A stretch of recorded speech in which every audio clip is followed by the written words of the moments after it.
Hello everyone, welcome to my YouTube channel. I hope you all are safe and healthy. So let's discuss 20 MCQs today. ठीक है, we have already covered unit 1 from the syllabus, right? तो एक unit हमने already cover कर लिया है और एक MCQ वीडियो ऑलरेडी आ चुकी है on the basis of history of forensic science. कितने CFSL है, कितने FSL है, we have already covered that. तो इस वीडियो में let's cover 20 more questions so we can start next chapter which is instrumentation. ठीक है, तो पहला क्वेश्चन शुरू करते हैं. 20 questions quickly कर लेते हैं. You can also check your preparation by choosing your answers, क्योंकि मैं लास्ट में रिवील करूँगी. And again you can pause the video to pick your answer if you need more time, otherwise you can go with me, right. So पहला question है, building the crime scene to see how it happens is option 1 investigation, crime scene reconstruction, crime reconstruction, both A and B और none of the above. Building of the crime scene to see how it happened is, अगर हम जो crime scene already हो गया है उसको वापस से बना रहे हैं in order to get to know कि वो क्राइम हुआ कैसे, तो वो क्या कहलाएगा? Investigation, crime scene reconstruction, crime reconstruction, both A and B, investigation भी, क्राइम सीन रिकन्स्ट्रक्शन भी, या none of the above. Easiest question, I hope सबको इसका आंसर पता है. So let's reveal the answer. तो इसका करेक्ट आंसर है answer number B, crime scene reconstruction. Crime reconstruction would be the answer. ठीक है, क्वेश्चन नंबर 2 है, study of soil is known as. ऐसे क्वेश्चंस अक्सर आते हैं एग्जाम में. Study of soil is known as option number 1 pedology, option number 2 environment study, option number 3 mineralogy, option number D none of the above. So इसका correct answer क्या है? जब हम सॉइल का एग्जामिनेशन करते हैं, जब सॉइल की स्टडी करते हैं तो उसे क्या कहते हैं? तो इसका करेक्ट आंसर है option number A pedology. Pedology is the study of soil. Okay, next question number 3, the fingerprint database is known as. ये क्वेश्चन हमने पढ़ा है फिंगरप्रिंट में भी. फिंगरप्रिंट जब हम पढ़ रहे थे तब हमने इसके जो ऑटोमेटेड डाटाबेस है फिंगरप्रिंट का, उसके बारे में डिटेल डिस्कशन करा था, डिटेल से वो पढ़ा था. तो अगर आपने वो वीडियो नहीं देखी है तो आप प्लेलिस्ट में जाके, फिंगरप्रिंट वाली प्लेलिस्ट में जाके वो वीडियो देख सकते हैं और अपना जो भी प्रिपरेशन है वो कवर कर सकते हैं. नोट्स नहीं बनाया तो नोट्स भी बना सकते हैं. ओके, तो इसका क्वेश्चन क्या है? The fingerprint database is known as FIS, AFES, AAES और AFIS. Again easy question, I hope सबको आपको आंसर पता होगा. तो इसका करेक्ट आंसर है आंसर नंबर डी, AIFS. इसका फुल फॉर्म क्या है? Automated fingerprint identification system. Automated fingerprint identification system. Fingerprint identification system. Okay, तो ये इसका फुल फॉर्म है और इसका करेक्ट आंसर है ऑप्शन नंबर डी, AFIS, जिसका फुल फॉर्म है automated fingerprint identification system. Okay, next question number 4, again trichology is the study of what? Hair, lips, skin और फुटवेयर. जो ट्रायोलॉजी है वो किसकी स्टडी है? हेयर की, लिप्स की, स्किन की और फुटवेयर की. तो इसका करेक्ट ऑप्शन है ए, हेयर. हेयर स्टडी को हम ट्रायोलॉजी भी कहते हैं. ये क्वेश्चन आ चुका है, आई थिंक लास्ट ईयर ये क्वेश्चन आया था. ओके, नेक्स्ट क्वेश्चन क्या है? Question number 5, rugoscopy is the study of what? जो रूगोस्कोपी है वो किसकी स्टडी है? Footprint, fingerprint, lip prints, palatal prints. Palatal prints क्या होते हैं?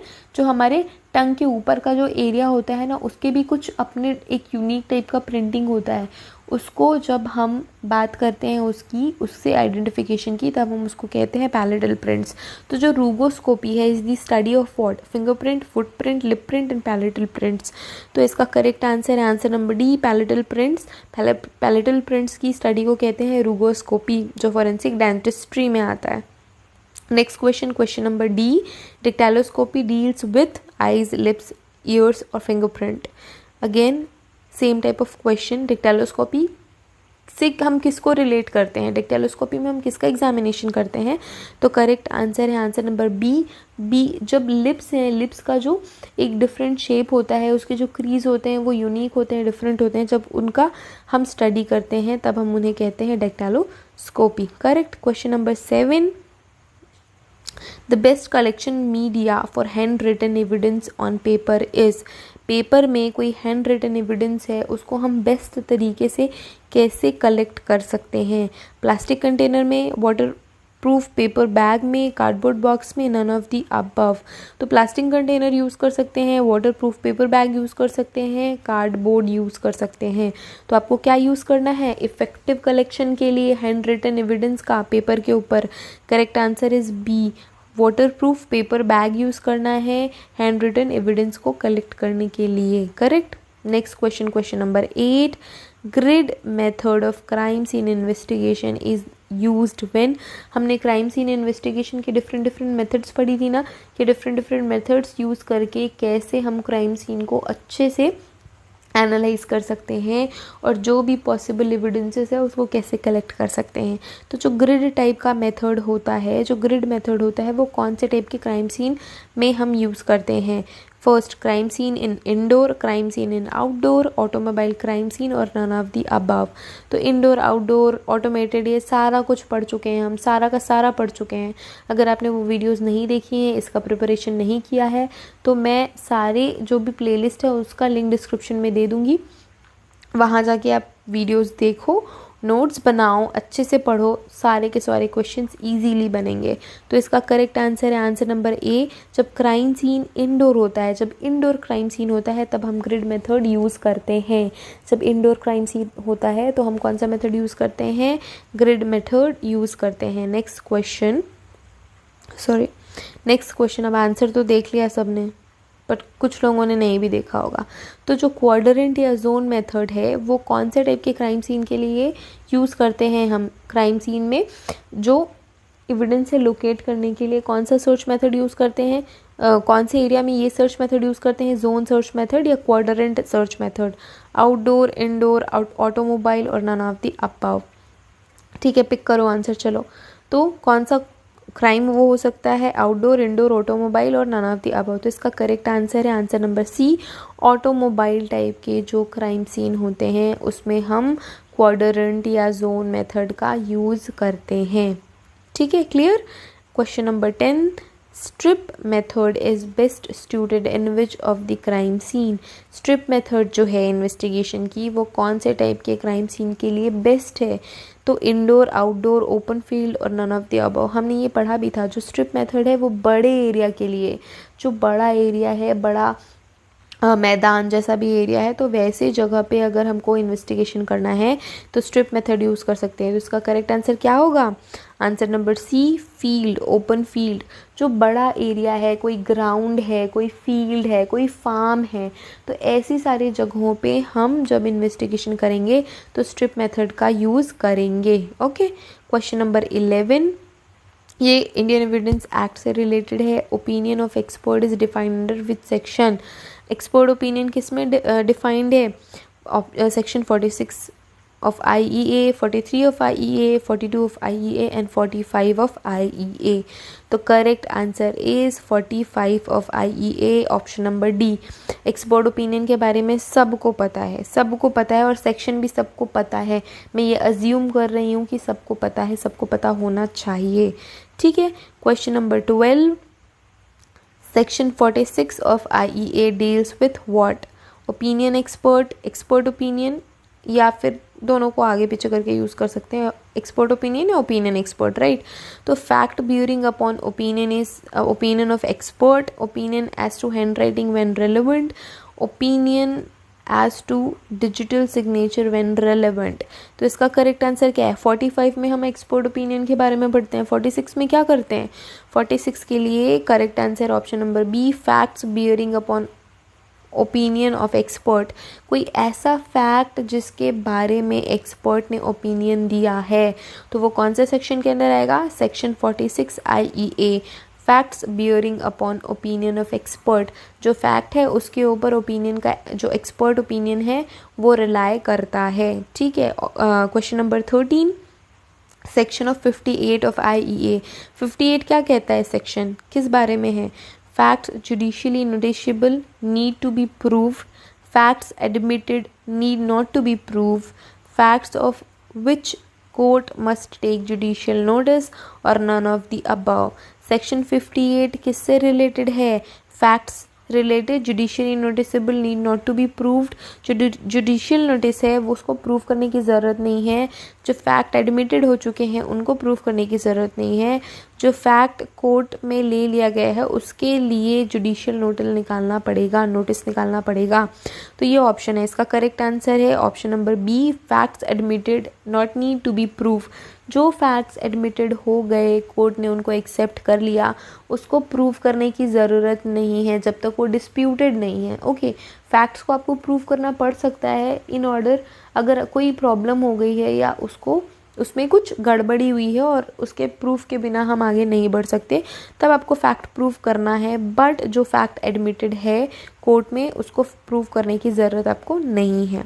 नंबर 14 है, oral evidence must be directed is defined in which section of Indian evidence act. कौन से सेक्शन में ये बोला गया है कि ओरल एविडेंस को डायरेक्ट करना ज़रूरी है? Section 57, 58, 46 and 47। तो इसका करेक्ट आंसर है ए 57। सेक्शन 57 में ओरल एविडेंस के बारे में बताया है कि उसको डायरेक्ट करना ज़रूरी है, ठीक है, according to the Indian evidence act. Next question number 15, section 101 of Indian Evidence Act deals with burden of proof as to the particular fact on whom burden of proof lies, burden of proof or none of the above। अच्छा, ये burden of proof क्या रहता है? burden of proof उस person पे रहता है जिसे कोई मीन्स जिसको कुछ चीज़ अपना पॉइंट प्रूव करना है। फॉर एग्जाम्पल, कोई क्रिमिनल है, कोर्ट में कोई क्रिमिनल है, तो प्रोसिक्यूशन जो प्रोसिक्यूशन साइट है उसको ये प्रूव करना है कि इस क्रिमिनल ने XYZ क्राइम किया है। तो ये बर्डन किसके ऊपर है? प्रोसिक्यूशन के ऊपर है। तो बर्डन ऑफ प्रूफ किसके ऊपर है? प्रोसिक्यूशन के ऊपर है, राइट। तो बर्डन ऑफ प्रूफ यही होता है। और जो सेक्शन 101 है उसके लिए करेक्ट ऑप्शन है burden of proof. Burden of proof के ऊपर बात करता है इंडियन एविडेंस एक्ट का 101 नंबर का सेक्शन, ठीक है। Next question number 16, the examination of witnesses by the party who calls him is called as। the examination of witness का एग्जामिनेशन करना, जिस पार्टी ने उस विटनेस को बुलाया है उसका एग्जामिनेशन करना क्या कहलाता है? Examination in chief, cross examination, re examination और none of the above. The examination of witness by the party who calls him, ठीक है, who calls him to called as, ठीक है। तो इसका करेक्ट आंसर है option number A, examination of chief.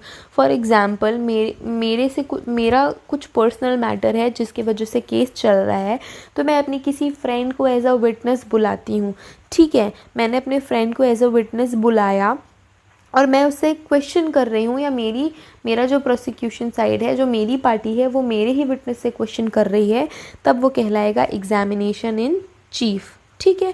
Next question है question number 17, the examination of a witness by the adverse party is called as. अब जो विटनेस मैंने बुलाया है उसका एग्जामिनेशन, अगर जो एडवर्स पार्टी है, मेरी अपोजिट वाली पार्टी है, वो जब एग्जामिनेशन करेगी तो क्या कहलाएगा? Examination in chief, cross examination, re examination and none of the above. तो आंसर बहुत ही ज़्यादा सिंपल है, क्रॉस एग्जामिनेशन। जब मेरी पार्टी ने क्वेश्चन किया तो क्वेश्चन इन चीफ, और जब अपोजिट पार्टी ने क्वेश्चन करा तो क्रॉस एग्जामिनेशन। ओके, याद रखना है, ये क्वेश्चन इंपॉर्टेंट है। नेक्स्ट क्वेश्चन की तरफ चलते हैं। Question number 18, leading question are asked in the trial of a case during examination in chief, cross examination, re examination और नन ऑफ द अबव। तो ये पूछ रहा है जो लीडिंग क्वेश्चन है वो कब पूछे जाते हैं ट्रायल में? तो कब पूछे जाते हैं? During in examination in chief, cross examination में, री एग्जामिनेशन में। कौन सा ऐसा टाइम है जब लीडिंग क्वेश्चन पूछे जाते हैं? तो लीडिंग क्वेश्चन कब पूछे जाते हैं? करेक्ट आंसर है option number B, cross examination में लीडिंग क्वेश्चन पूछते हैं। ये याद रखना है, ये क्वेश्चंस, इससे क्वेश्चंस बनते हैं, पुराने टाइम में क्वेश्चन आए हुए हैं लीडिंग क्वेश्चन से। तो लीडिंग क्वेश्चंस कब होते हैं ट्रायल के, किसी भी केस के ट्रायल में? क्रॉस एग्जामिनेशन, जब जो अपोजिट साइड है, लीडिंग क्वेश्चन अपोजिट साइड करेगी तो उसको क्या कहेंगे? क्रॉस एग्जामिनेशन कहेंगे। ओके, 19th क्वेश्चन है, व्हाट टाइम जज can ask a question in proceeding, ऐसा कौन सा टाइम है जब जज कोई क्वेश्चन पूछ सकता है? तो ऑप्शन है during the cross examination, option B examination in chief, option C any time during court trial और ऑप्शन डी री एग्जामिनेशन। तो इसका करेक्ट ऑप्शन है option number C any time during trial. Trial के किसी भी time में जो जज है अगर उसे कोई क्वेश्चनेबल चीज़ लगती है या कोई क्वेश्चन उसके मन में अराइज होता है तो वो किसी भी टाइम उस क्वेश्चन का आंसर मांग सकता है, क्वेश्चन का आंसर पूछ सकता है। ओके, जो 20th क्वेश्चन है वो क्या कहता है? Physical evidence at the crime scene should be collected in the presence of, ये भी हमने पढ़ा है, किस में पढ़ा है? हमने पढ़ा है इनक्वेस्ट में, ठीक है, पुलिस इनक्वेस्ट में पढ़ा है ये। तो physical evidence at the crime scene should be collected in the presence of relative of the victim, one independent witness, two independent witness और मजिस्ट्रेट। तो इसका करेक्ट आंसर इजी है और स्ट्रेट भी है। इसका करेक्ट आंसर है answer number C, two independent witnesses. दो इंडिपेंडेंट विटनेसेस के सामने फिजिकल एविडेंस को कलेक्ट करते हैं। करेक्ट। तो इंडिपेंडेंट विटनेस कौन हो सकते हैं? पंच हो सकते हैं या कोई भी रिस्पॉन्सिबल व्यक्ति या औरत हो सकते हैं। ठीक है, तो यहाँ पे ये 20th क्वेश्चन का MCQ वीडियो कंप्लीट होता है। नेक्स्ट वीडियो से शुरू करेंगे instrumentation. Okay, so all the best for your exam and thank you so much for watching this video. I hope आपने ये वीडियो लास्ट तक देखी है. So thank you so much for watching this video. Have a great day ahead.